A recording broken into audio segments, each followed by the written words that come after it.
บายดีมาพบกับหลินเศร้าล่องพะบางพากินอีกแล้วพากินเส้นอีกแล้วพี่น้องเอ้ยกินตลอดแท้ผัดว่าเด็กเส้นกินเส้นบ่มีเบื่อกินตลอดวันนี้พามากินข้าวปุ้นน้ำควายข้าวปุ้นน้ำปลาบางคนก็จะเอิ้นน้ำควายเนาะเอิ้นบ่คือกัน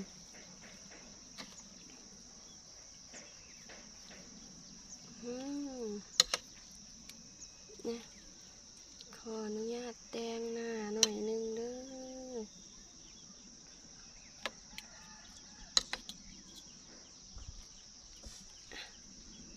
พร้อม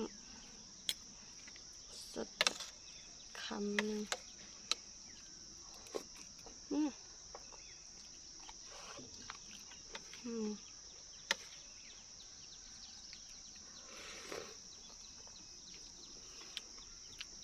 ากินตอนเลือด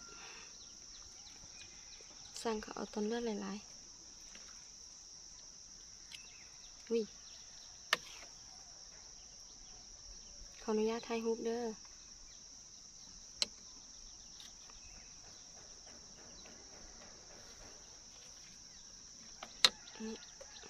มันเริ่มกินกันเลย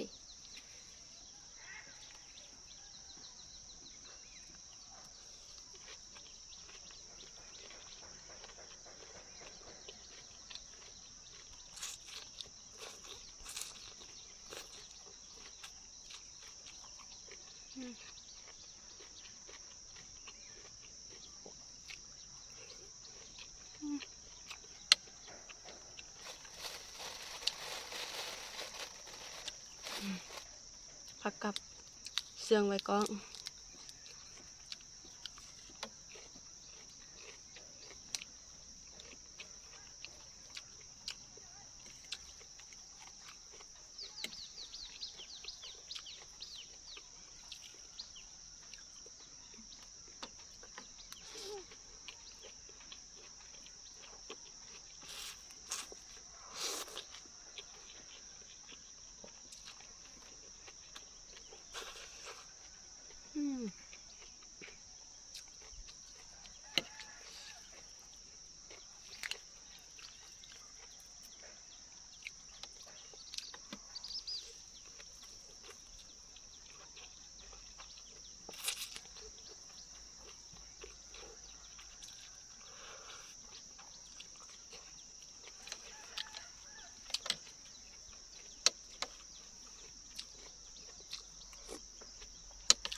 เส้นนุ่มๆ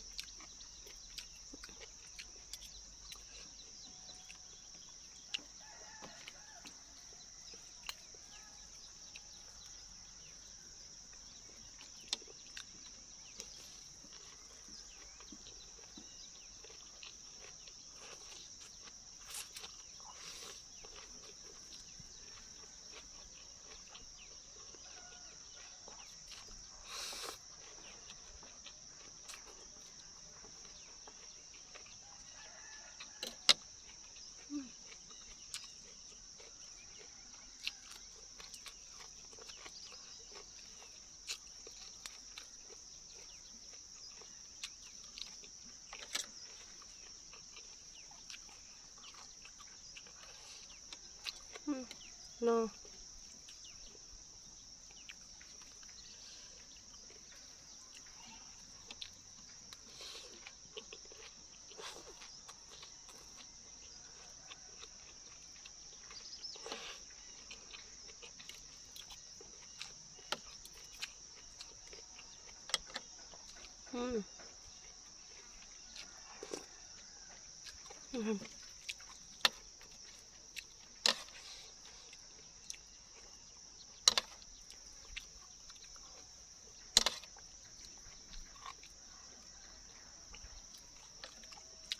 ตอนบักอะไร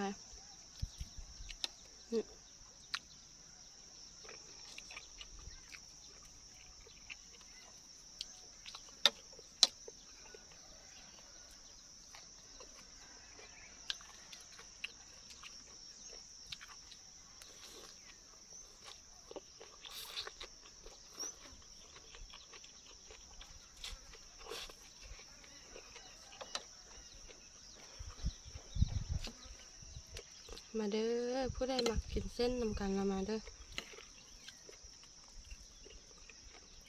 แซ่บๆเหนียวนุ่ม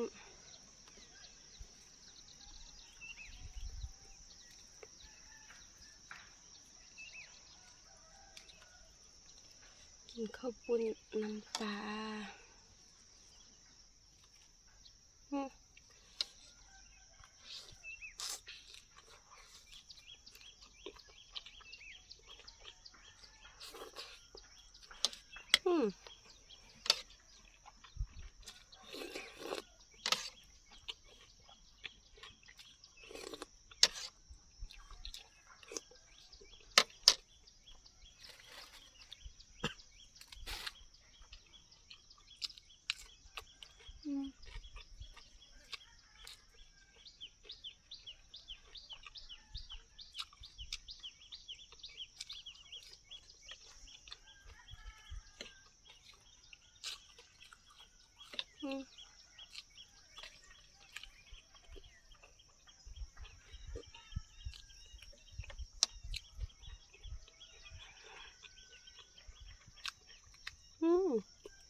ทั่ว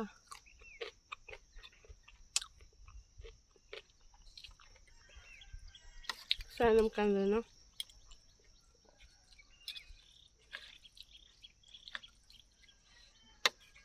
วันนี้มีหลายอย่าง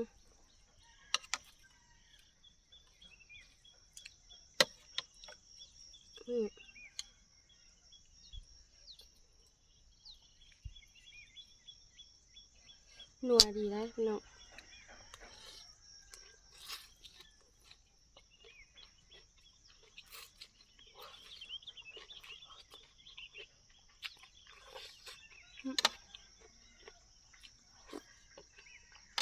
สดน้ำมันนวลว่ะ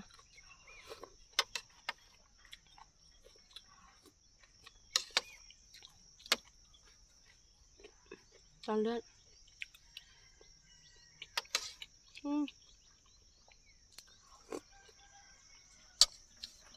ตอนเลือดกระแซบบ้านดี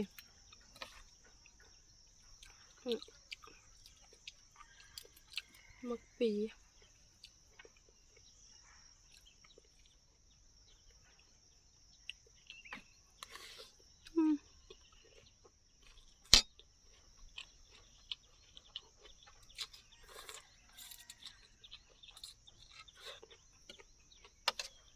แมงวันก็เริ่มมา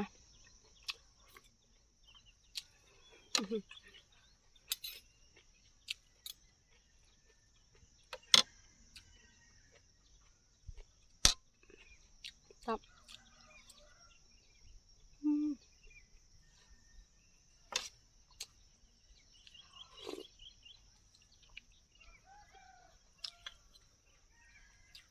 มีคนมักกินเส้นคือกันมาเนาะ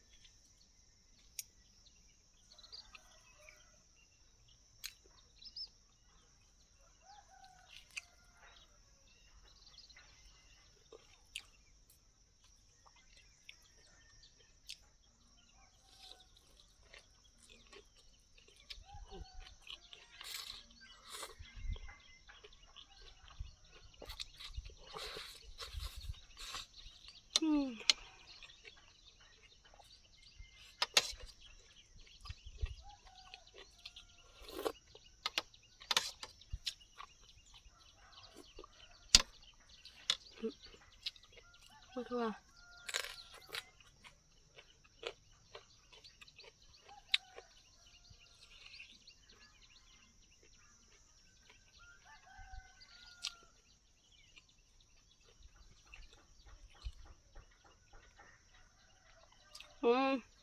มีหวานก็ไล่พด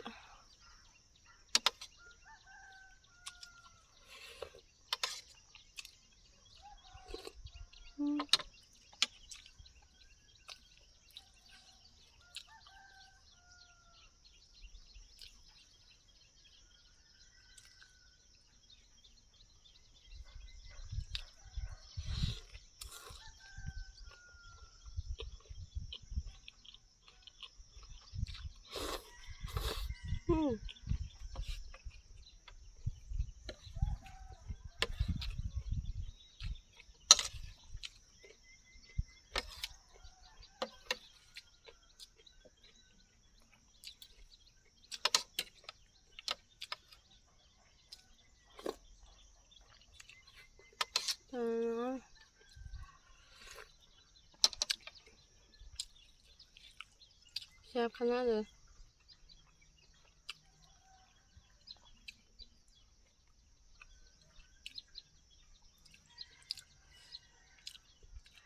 ถ้าเป็นคนมากินเส้นก็จะหูนะแซ่บแฮง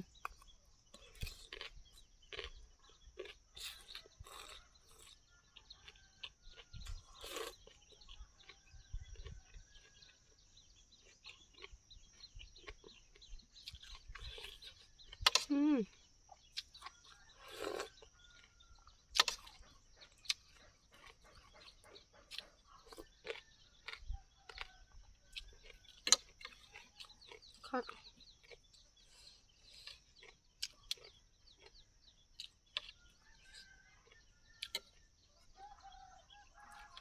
กินตลอด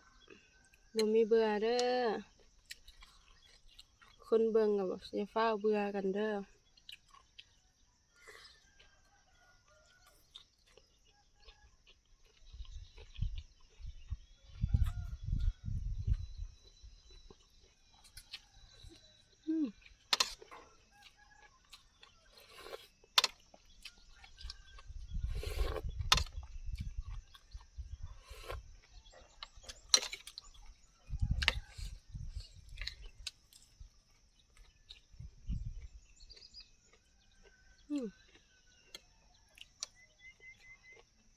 หมักแฮง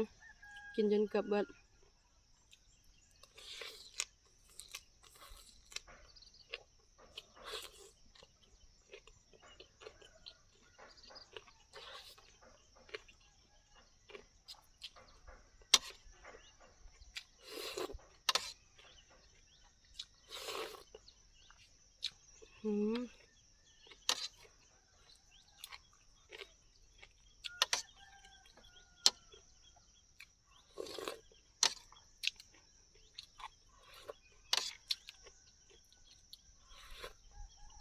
น้ำมันนัวนัว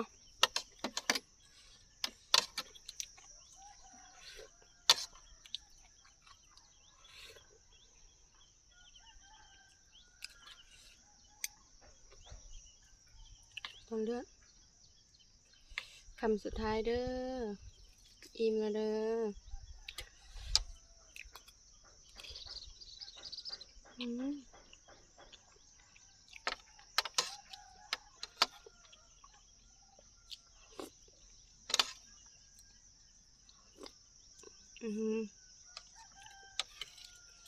ไล่เติมนะพี่น้องนะอิ่มนะ